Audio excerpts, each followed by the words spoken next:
All right, hello there, world history students. Let's learn about some political developments about 150 years ago. So, some interesting things to know is that these new things about nationalism that I covered in the French Revolution, it finally spread around the rest of Europe. And for the first time in history, Greece, Italy, and Germany all became united countries. Well, I guess you could argue that Italy was united during the Roman Empire times. But the modern countries, as we now know them, of Greece, Italy, and Germany, all got united in the 1800s. So new countries are emerging in the world stage, and these are all going to be big players leading up through the history of the world. So I also just think it's interesting that the United States of America is 100 years older than Germany. Because Germany was always this divided group of hundreds of kingdoms, but they finally got united as one country.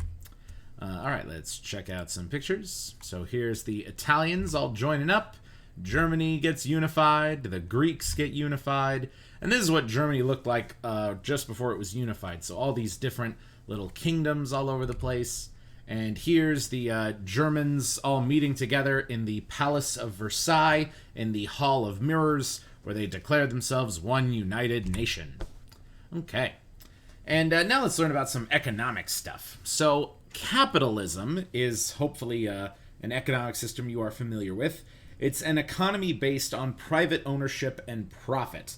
The whole point of capitalism is you kind of like play this market economy game. You buy low, you sell high, you make money, rise through the ranks of society, live in the dream. And the guy credited mostly with thinking about capitalism is a dude named Adam Smith. And he wrote a famous book called The Wealth of Nations, where he talks about what capitalism is all about. And the big concept with capitalism is this idea called laissez-faire. It's a French word meaning hands off. Keep your hands out of the government. And if you believe in laissez-faire, then you want a government that is not involved in the economy in any way at all. You don't want any taxes. You don't want any regulations. You want to be able to trade across borders with no border checks. And Adam Smith believed that a laissez-faire economy would create the most wealth and the most money for all people in society. And also, if you're a capitalist, you generally don't like unions. I talked about unions in the 2 lessons ago. So they just want no rules, no regulation, where the bosses can run their companies as they see fit. That's full laissez-faire. Okay, hands off is what it means. And here's some people being like, we want to protest. And then these guys with guns are saying, you can't. Okay? We'll work for food. We'll work for less food. That's capitalism. Yep. Okay. And these big business tycoons who controlled everything during this time period created concepts called monopolies. Monopolies try to break the rules of laissez-faire, where if you own all the aspects of a certain business, you can set the price to be whatever you want. I mean, think about it. If there was only one company that sold gasoline in the United States, then they could be like, okay, we're going to charge $10 a gallon, and no one would really be able to do anything about it, because they're like, okay, I can't just make gasoline on my own. I need that whole fancy chemical process. And so monopolies are generally not a good thing, because if you own an entire business industry, you can set whatever prices you want. Like, for example, Netflix kind of had a monopoly for a while, but now there's Disney Plus and Amazon Prime and all these other streaming services. So maybe Netflix doesn't really have the monopoly anymore on streaming services. Okay, so let's check it out. So here's these big monopoly businesses that are, towering over our government, deciding our laws. Here they are taking all this money. Monopoly. Hopefully you've played this board game before. Here's SpongeBob. I've played Monopoly with my friends. I only threatened to kill them 13 times. Oh, goodness. And then Monopoly destroying friendships since 1904. Oh, geez. And reasons for ending a game of Monopoly: somebody wins, everyone quits, somebody flipped over the board in a fit of rage. That's appropriate. Okay, and now here's some company terms that are important to know. With these new forms of economies and able to buy and sell whole businesses, they came up with some strategies that are just how to sell businesses on a mass scale. And a lot of these businesses need just millions and millions of dollars to operate.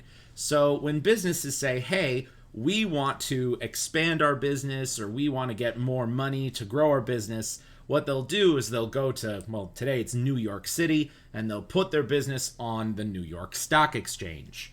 And so what they'll do is they'll actually sell shares of their business. They'll divide their business into, sometimes it's maybe even 1,000,000 pieces, and say, do you want to buy 1/1,000,000th of my company? Well, you can buy it for $5. And you're given a stock certificate. I mean, modern days, you don't actually get certificates. They're just kind of held on the internet for you. But if you own stock, you become a shareholder. I personally am pretty involved in the stock market, so if any kids have questions about it, I can do my best to answer them for you. But yeah, buying stocks is definitely easier than ever with the internet. And the idea is if you buy stock today and your company does really, really well in the future, then the value of your stock will grow. You can sell it to other people. You can make more money. It's capitalism. Okay, and you're called an investor if you loan money to someone, to a business, or if you buy stock. So I'm an investor in several companies. And a kind of a really cool thing is a dividend. And a dividend is amount of money a company pays out to all of its shareholders. So if your business starts doing really well and you're like, hey, I've got all this extra money, I'm just going to give $1 to every single shareholder of my company. So it's pretty great. All right, let's check out what some of these stocks look like. So here's a bunch of money. Money's great. Here's a Microsoft stock, the Walt Disney Company stock, Nike stock. That's kind of cool. And then Apple. That would be really great to buy. Amazon.com. This stock keeps going up. Pepsi Cola Company stock, Tesla stock, and Trump Hotel and Casino stock. So you could even own parts of Trump's company, which is cool. Okay, so all these ideas about capitalism really led to people having some pretty serious debates about how to best run factories, production, society in general. How do we treat people fairly is what a lot of these concepts kept getting brought up to. So yeah, these utopian societies, it's this idea that maybe society could be a more perfect place. Maybe we could all kind of share everything and get along. And then here's kind of this idea of people just sharing all at a table, all equal treatment of each other. And so these ideas about kind of sharing everything first began with a dude named Robert Owen. And Robert Owen had a factory called New Harmony in Scotland. And Robert Owen was definitely a very different kind of capitalist. Almost every other factory owner was taking huge, huge money from their workers and living in a big old mansion and, you know, enjoying this high-class, high-society life. But Robert Owen was a dude who really cared about his workers. And he said, you know what? I'm not going to pay my workers $3 an hour and myself $100 an hour. I'm going to pay everybody the same, including me. So he split the wages, and his workers were making $10 an hour.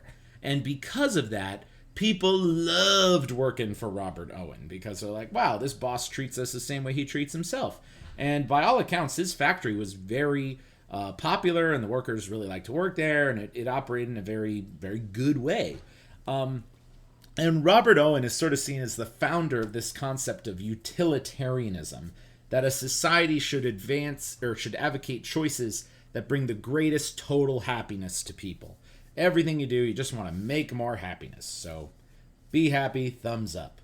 And let me read a little quote here. There is but one mode by which man can possess in perpetuity all the happiness which his nature is capable of enjoying, and that is the union and cooperation of all for the benefit of each. So yeah, sharing the love, helping everybody out. Robert Owen, good dude.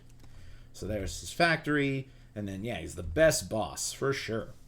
Okay, and now to build off this idea where sort of the boss and the workers are all treated the same, there came this concept of communism, an economic system where everything is shared. All public property, all private property, everybody shares everything. Everyone treats each other like you're one big family.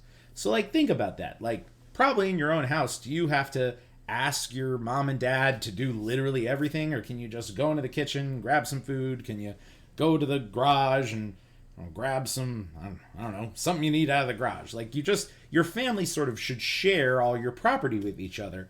And communism is this concept that just applies at a countrywide scale, that everybody is just friends with everybody. And the creators of communism are these guys, Karl Marx and Friedrich Engels, and they kind of outlined a whole plan for how communism could work on a countrywide scale. The first part of their plan, though, does advocate for a violent revolution. The working class will take over the factories and take over the businesses from the rich. There's actually a concept in communism called eat the rich. Wow, that's pretty bold. And he really had a really interesting way of looking at the world.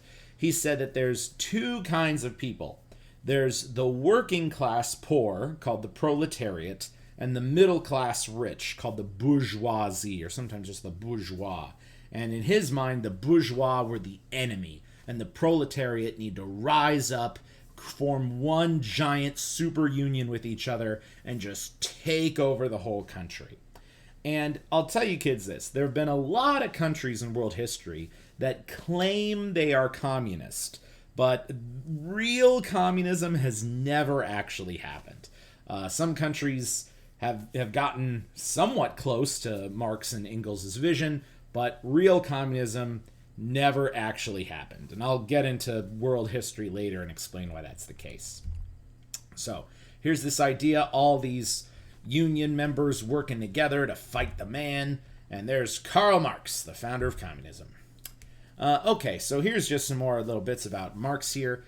So he believed that capitalism would eventually lead to classes of wealthy and slaves, and the working men had to react fast to take over before time ran out. And his famous book, The Communist Manifesto, here I'm just going to read you the last little lines of this book. Finally, they labor everywhere for the union and the agreement of democratic parties of all countries. The communists disdain to conceal their views and aims. They openly declare that their ends can be attained only by the forcible overthrow of all existing social conditions. Let the ruling classes tremble at a communistic revolution. The proletariat have nothing to lose but their chains. They have a world to win. Okay, so yeah, he's saying, like, if you're this poor working class person making $2 an hour, why not try to take over the world? Why not join arms together and take over the factory from the bosses and share all the wealth?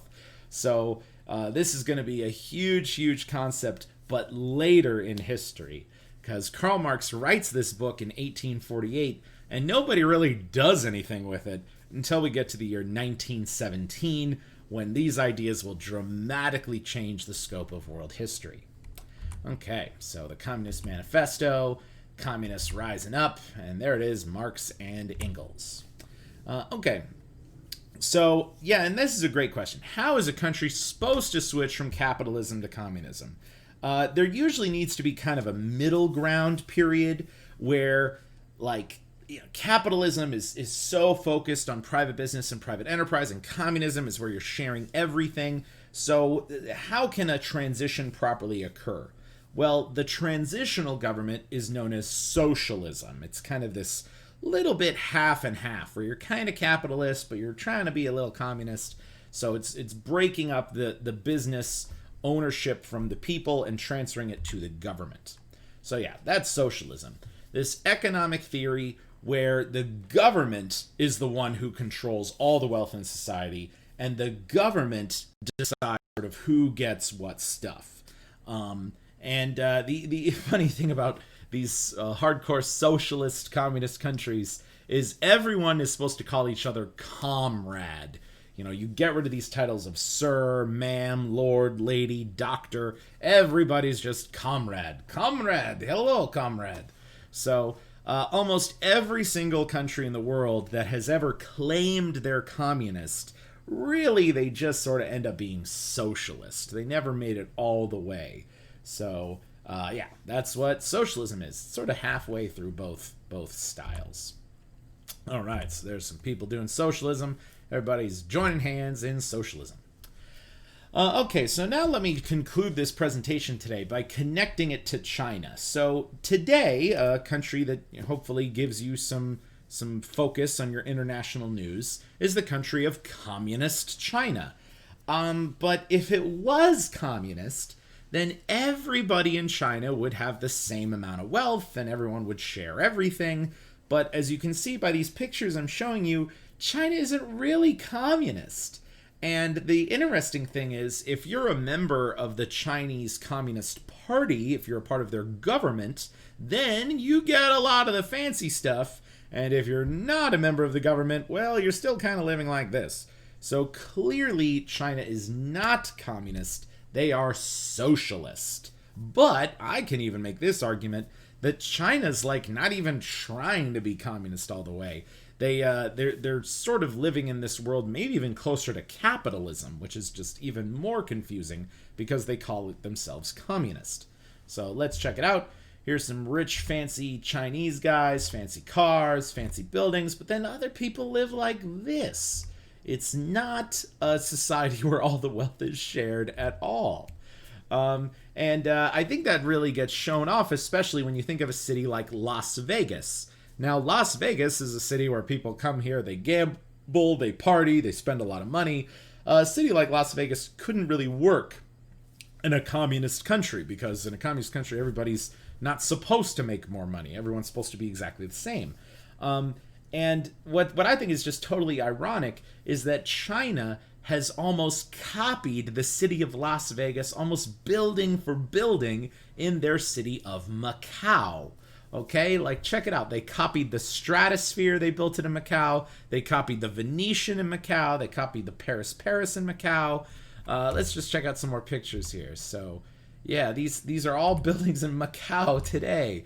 And here they are, they're gambling all the time. And I know that the minimum bets there are like $200 a bet, so it's crazy. Here's a new casino they have there called the Galaxy. I guess it's kind of like the Excalibur or Caesar's Palace, maybe. Here's the Wynn in Macau. It's the exact same kind of building we have here in Vegas. They have a building called the Sands. We used to have a casino called the Sands in Vegas, but we blew it up. They have a Rio in Macau. And yeah, it's their answer to Vegas. So they're spending big money and playing around with it. So they're not really a communist country. And here's something else that I think is wild. So for most of history, Vegas made more money than Macau. But once you get past 2008, Macau makes 10 times as much money as Las Vegas does. Holy cow. Macau's doing real well. Okay, and then, oh yeah, this is my last little bit. I'm just going to read this. So, the 5 economic models explained with cows. Traditional capitalism. You have 2 cows, you sell one, you buy a bull, your herd multiplies, the economy grows, you sell them and retire on the income. So it's all this market economic stuff. Communism. You have 2 cows, you give one to your neighbor. Socialism. You have 2 cows, the government takes them both, gives you some milk. Fascism. I haven't talked about that one yet, we'll get there. You have 2 cows, the state takes them both and sells you the milk. Ugh. Bureaucratism. You have 2 cows, the state takes both, shoots one, milks the other, then throws the milk away. Alright, that's it for me, kids. Peace out.